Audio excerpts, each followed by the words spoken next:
пушкат и отблъскват, без сигнал, без ред. Всякой гледа само да бъде напред и гърди геройски на смърт да изложи и един враг повече мъртъв да положи.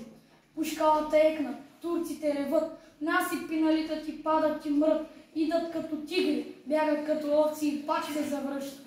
Българи, орловци като ловове тичат по страшни редут, не сещат ни жега, ни жажда, ни студ. Штурмът е отчаян, отпорът е лют. 3 дни вече се бият, но помощ не иде. От никъде взорът надежда не види и братските орди не хвърчат към тях. Нищо. Те ще паднат, но честно, без страх. Качъпа спартанци по сканда на Ксеркса. Талазите идат, всичките на Штрекса. Последният напън вече е настал. Тогава Столетов, наши генерал, ревна главно. Млади опълченци, венчайте България с лаврови венци. На вашата сила царят повери прохода, войната и себе дори. При тези думи силни, дружините горди очакват геройски душманските орди, бесни и шумещи. О, геройски час!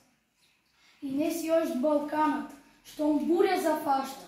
Спомня този ден бурен, шуми и препраща славата му дивна, като някой ек. От урва на урва и от век на век.